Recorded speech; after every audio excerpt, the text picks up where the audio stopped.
유튜브로 읽는 박정희 전기 8권 철부지 학생과 반동 전객 1개사단 추가 파병.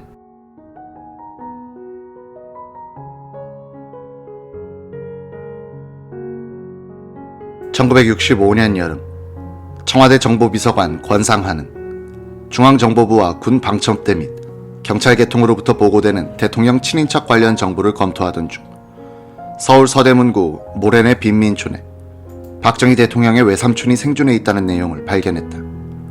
권 비서관은 즉시 모래내 빈민촌을 방문했다. 담도 없는 운막촌을 뒤지며 소문의 주인공을 찾아냈을 때는 빈민촌 사람들이 모여들어 부러운 듯 구경하고 있었다. 그들은 대통령 외삼촌을 저렇게 내버려 두다니 박 대통령은 벌받을 사람이라고 한마디씩 했다. 권상하가 만난 사람은 어머니 수원 백씨의 남동생 백한상이었다. 권 비서관이 찾았을 당시 백한상은 이미 8순이 넘은 노인으로 서너 명의 자식들과 운막 속에 누워 있었다. 운막 속으로 들어간 권상하는 사람 살 곳이 못 되는 곳이라는 생각을 했다고 한다.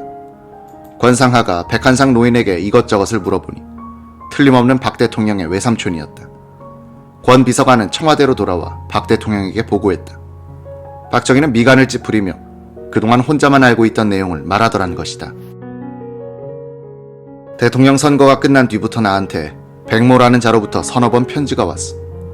그런데 편지에는 내 외삼촌이 사업에 실패해서 어디서 어렵게 살고 있다면서 외삼촌한테 뭘 해주시오, 뭘 사주시오 하고 거의 협박조로 편지를 썼어. 내가 볼 때 이놈은 외삼촌을 파는 사기꾼으로 생각되어 일절 다른 사람에게 말도 안 하고 있었지. 모래내 운막집에 계신 분은 틀림없이 각하의 외삼촌이십니다. 박정희는 난처한 듯 권상하에게 되물었다. 내가 어떻게 해줘야 되나? 운막에서 살고 계시는데 남 보기에 창피합니다. 집이나 한 채 사줍시다. 박정희는 누런 봉투에 돈을 넣어 권 비서관에게 주면서 이렇게 말했다. 방 2칸짜리 한옥 한 채나 사드리게. 권 비서관은 백한상의 아들을 서울시청에 부탁해 수도국에 취직을 시켜주기도 했다. 박 대통령의 외삼촌은 약 1년 뒤 이 집을 몰래 팔아버리고 다시 모래내 빈민촌으로 들어갔다. 이런 사실을 안 권 비서관이 노인에게 달려가 영문을 물었다. 노인은 빚 갚기 위해서라고 말했다. 권상하는 할 수 없이 박 대통령에게 어렵게 말을 꺼내어 돈을 마련해 집을 다시 사줬다. 이번에는 권 비서관이 자주 백노인의 근황을 알아보곤 했다. 1968년 여름, 백한상 노인은 몸이 아프다고 하소연하기 시작했다. 권 비서관이 그를 세브란스 병원에 데려갔다. 백노인을 진찰한 의사는 폐암 말기여서 치료가 불가능하다고 말했다. 권상하는 어떻게 하든 치료를 해달라고 매달렸다. 암이 온몸에 퍼져 가망이 없습니다. 오래 살 수 없을 테니 고향에서 사시면 공기가 좋아 편히 계시다가 가실 수 있을 겁니다. 수술은 안 됩니다. 권 비서관이 박 대통령에게 이 사실을 보고했다. 그분 고향이 선산군 양목이니 거기 좀 모셔다 드리게. 권상하는 박 대통령의 외삼촌을 고향 마을로 모셔다 주고 상경했다. 고향에 도착한 백노인은 며칠 뒤 혼자 서울로 돌아와 버렸다. 주변에서 큰 병원 서울 가서 고쳐야 한다며 부추기는 바람에 고향에서 쉬지도 못한 채 세브란스 병원을 다시 찾았던 것이다. 얼마 후 권 비서관은 세브란스 병원으로부터 백한상 노인이 입원했다가 사망했으며 시신은 백노인의 사위가 인수해 갔다는 연락을 받았다. 권 비서관이 수소문해 보니 백노인의 사위는 자벽부를 대상으로 운영하는 용산역 구내이발소 주인이었다. 벽돌을 대충 쌓아 바람막이로 만든 이발소의 시멘트 바닥에는 백노인의 시신이 거적에 덮인 채 놓여 있었다. 백노인의 사위는 시신을 병원에서 이발소로 옮겨놓은 뒤 자벽부들과 밤새 술을 마시며 청와대로부터 좋은 소식을 기다리고 있는 것 같았다. 사건을 수습한 뒤 박 대통령에게 전말을 보고하자 박정희는 대구사범 동기생 권상하에게 불같이 화를 냈다. 야, 이 사람아, 어떻게 그 노인이 다시 서울로 올라와 돌아가실 때까지 모르고 있었나? 고향에 모셔다 드린 지 며칠 안 되어서 올라온 것 같습니다. 거기 계시도록 왜 단속하지 못했노? 자네는 어찌 일을 그리 보나? 이렇게 말썽 일으키는 사람들이 한두 사람이 아니지 않습니까? 저는 한다고 하는데 더 이상 방법이 없습니다. 없으면 그만둬. 친구이자 대통령으로부터 이렇게 심한 질책을 처음 받아봤다는 권상하 비서관은 사직할 결심을 했다고 한다. 권상하 씨는 말로 다 옮길 수 없는 기구한 일들을 겪어야 했다며 대통령 친인척 관리에 어려움을 토로했다. 대통령 친인척 관리를 5년 동안 하면서 저의 친인척으로부터도 인색하다고 욕을 많이 먹어야 했습니다. 솔선수범하려니 무척 힘이 들었죠. 친구로 하여금 골치를 썩이며 친인척 관리를 하도록 채근하던 박 대통령의 자세가 세월이 갈수록 그리워집니다.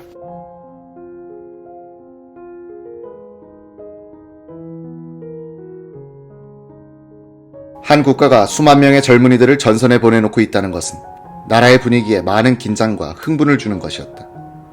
1966년 1월 12일에는 월남전선에서 전사한 12위의 국군 영령들이 미군기 편으로 김포공항에 환국했다. 1월 10일 국방부는 월남에 투입된 해병여단의 청룡 제1호 작전 전과를 발표했다. 394명의 공산 게릴라들을 사살했다는 것이었다. 사흘 뒤 신문에는 이 작전에서 전사한 청룡부대 장병 22명의 이름들이 실렸다. 7일 뒤 전과 발표에서는 국군의 전사자 수가 28명으로 전투부대 참전 3개월이 된 2월 4일에는 48명으로 늘었다. 박정희 정부에 대해 비판적이었던 언론도 파월 국군에 대해서는 따뜻한 자세로 일관했다. 정권이나 정당보다도 국군이란 말에서 국민은 더한 신뢰를 느끼던 시절이었다. 신문들은 크리스마스와 새해를 맞아 파월 장병들이 모여 사는 군인 아파트를 소개하고 월남통신 같은 고정란을 만들어 전선 소식을 정기적으로 전하고 있었다. 거리에서는 맹호는 간다, 빨간 마후라, 월남에서 돌아온 김상사 같은 군가들이 유행가처럼 친근하게 불리고 있었다. 국위선양이란 말이 유행어가 되고 사회 분위기의 남성화, 군사문화의 생활화가 이루어지고 있던 것이 1960년대 후반기의 한국이었다. 1966년 1월 7일자 미국의 크리스천 모니터지는 미국 정부 소식통을 인용하여 한국이 곧 2만 명을 월남에 증파하게 될 것이라고 보도했다. 1월 15일 김성은 국방장관은 최명신 주월사령관의 요청에 의하여 국군의 증파 문제를 고려하고 있다고 기자회견에서 밝혔다. 그는 또 증파에 앞서 국군 장비의 현대화가 필요하다는 조건을 달았다. 사흘 뒤 워싱턴 포스트지는 험프리 부통령이 지난 정초 한국을 방문하는 동안 한국군의 증파를 공식적으로 요청했었다고 보도했다. 이즈음 한미양국은 이동원 외무장관과 브라운 주한미국 대사를 양측 대표로 하여 본격적인 증파 협상을 벌이고 있었다. 언론은 한국군 현대화와 파월 국군에 대한 대우 개선을 주제로 한 기사를 연일 보도하면서 한국 정부 측의 교섭을 측면 지원했다. 1월 25일자 동아일보는 현지 호소, 가장 용감한 군인의 가장 적은 보수라는 제목으로 한국군의 근무 수당이 월남 군인의 5분의 1에 불과하다고 지적했다. 1월 27일자 신문에는 맹호부대 1연대 2대대 5중대 2소대 최경환 상병이 베트공의 총격을 받아 숨지면서 호주머니에서 14달러 10센트를 꺼내더니 동료들에게 이렇게 부탁했다는 기사가 실렸다. 나는 부모도 친척도 없어. 어디 있는지 모를 남동생을 찾아 이 돈을. 사망 후 소지품을 검사해보니 동생 최공훈한 이름으로 된 예금 통장이 하나 있었고 19달러가 입금돼 있었다는 것이다. 박정희 대통령은 일개사단 증파에 따른 대가를 미국 정부로부터 아주 비싸게 받아내겠다는 작심을 하고 당정을 총동원하다시피 하여 대미 교섭을 벌이게 했다. 비밀 분류에서 해제된 1966년 2월 1일자 미국 대통령 직속 국가안보회의 문서가 있다. 안보회의의 동아시아 담당관 제임스 C. 톰슨이 대통령 안보보좌관 맥조지 번디에게 올린 것이다. 그 요지는 이러했다. 윈스롭 브라운 주한미국 대사가 보고하기를 박정희 대통령은 우리가 요청한 일정에 따라 월남에 추가 파병을 하는데 동의했다. 즉 오는 4월에 1개 여단과 지원부대를, 오는 7월에는 1개 사단과 그 지원부대를 파견키로 했다. 박 대통령은 월요일에 동남아시아 방문을 위해 출국하는데 2월 17일에 귀국한 다음에 공식 발표가 있을 것이다. 브라운 대사는 박 대통령이 출국하는 2월 7일 전에 우리 대통령이 친서를 보내 감사를 전함으로써 박정희로 하여금 자신의 결심을 변경하지 않도록 쐐기를 박았으면 한다고 건의해왔다. 이틀 뒤 맥조지 번디는 존슨 대통령에게 1개 사단의 추가 파월에 대한 감미료로서 1967년 회계연도에 한국에 대한 1,500만 달러의 개발 차관을 제공하는데 동의해줄 것을 건의했다. 번디는 이 액수는 통상 수준보다도 500만 달러가 많지만 한국 측이 요구한 여러 가지 대가 가운데는 가장 값이 싸게 치는 것이다. 박 대통령도 무엇인가를 얻어내어야 유권자들에게 일개사단 증파를 설득할 수 있을 것이다 라고 했다. 미국은 2월 7일 하와이에서 미월 정상회담을 가졌다. 박 대통령은 월남전에 대한 문제는 한국과 미국이 협의하게 되어 있는데 이 회담에서 한국이 소외되었다고 화를 냈다. 이동환 장관은 브라운 대사에게 일개사단 증파를 재고하겠다고 의름장을 놨다. 미국 측에서는 이견 조정을 위해 험프리 부통령을 급파하겠다고 알려왔다. 그 기간 박 대통령은 동남아 3국을 방문하게 되어 있었는데 험프리를 때맞추어 방콕으로 보내겠다는 것이었다. 박 대통령은 방문국의 결례가 된다면서 이 회담을 거절했다. 험프리는 박 대통령이 순방을 마치고 돌아온 후인 2월 22일 서울에 왔다. 2월 23일 박정희는 청와대 신관 3층의 집무실에서 험프리 부통령, 해리먼 대사, 발렌티 보좌관을 맞아 국군 증파 문제를 1시간 반 동안 논의했다.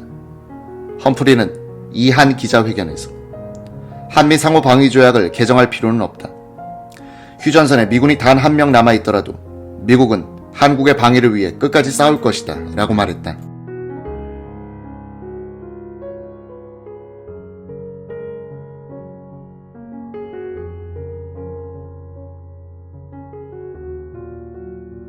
험프리 부통령을 수행하여 한국 등 동아시아를 순방하고 돌아온 대통령 특보 잭 발렌티는 2월 25일 존슨 대통령에게 올린 보고서에서 이런 표현을 했다.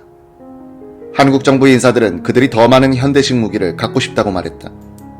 그들은 곧 월남에 4만 5천 명의 병력을 보유하게 될 것이다. 이들을 무장시키고 급료를 주는 데 들어가는 돈은 같은 수의 미국인들을 쓸 경우에 비교해서는 콩알만한 것이다.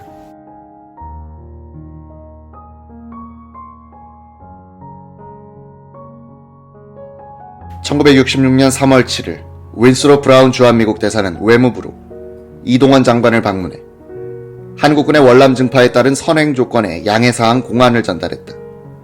브라운 각서로 유명해진 이 문서는 2월 25일에 이동환 브라운 합의사항을 문서화한 것이었다.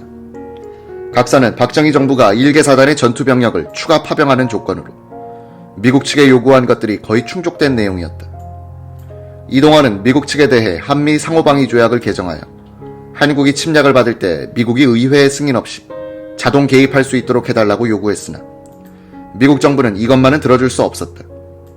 그 대신 험프리 부통령으로 하여금 한국 방위에 대한 미국 정부의 의지를 강력히 천명하게 했다.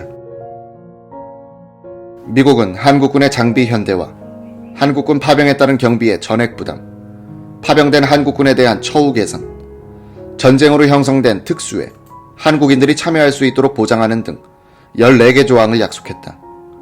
이것은 박정희 정부의 대미 외교에서 하나의 금자탑이었다. 조국의 젊은이들이 타국을 위하여 생명을 바치고 피를 흘린다는 상황을 외교 교섭의 최대 한도로 활용하여 국익을 도모한 것이다. 이 각서의 정신에 따라 한국 측은 월남전 기간에 약 10억 달러의 수입을 전쟁 특수로 올릴 수 있었다. 브라운 각서의 요지는 이러했다. 하나, 3개 예비사단의 완전 장비와 17개 육군사단과 1개 해병사단의 장비 현대화. 둘, 월남 증파에 따른 모든 장비와 원화 경비는 미국이 부담. 셋, 월남 파병에 따라 한국군을 보충해야 할 경우 이에 필요한 장비와 훈련 경비는 모두 미국이 부담. 넷, 북한의 간접 침략을 봉쇄하기 위한 장비 제공. 다섯, 탄약 작업을 위해 병기창을 건설하기 위한 시설 제공. 여섯, 한국 정부와 파월 부대 사이의 전용 통신 시설을 미국 측이 제공. 일곱, 증파 병력과 그 보충 병력을 한국 내에서 보충, 유지하는 데 드는 순 추가 비용의 전액을 원화로 한국 정부에 제공. 여덟, 한국 측에 부담이 되는 군원 이관 계획의 보류. 아홉, 주월 한국군을 위한 물자 용역 장비 등을 한국 내에서 조달하며 주월 미군 및 월남군의 군수품도 한국 제품을 구입하여 쓰도록 노력. 10. 미국 국제개발처가 월남에서 추진하는 농촌 건설 및 선무 구호 사업에 들어가는 보급품을 한국에서 구입한다. 11. 월남에서 이루어지는 건설 사업에 한국인 민간 기술자의 고용 및 용역의 기회를 확대한다. 12. 한국의 수출 진흥을 위한 기술 원조를 강화. 13. 1억 5천만 달러의 AID 차관을 조기 사용토록 하며 경제개발을 위하여 더 많은 AID 차관을 제공한다. 14. 금년도 재정안전계획을 위하여 금년 안으로 우선 1,500만 달러의 신규 원자재 구입용 차관을 제공한다.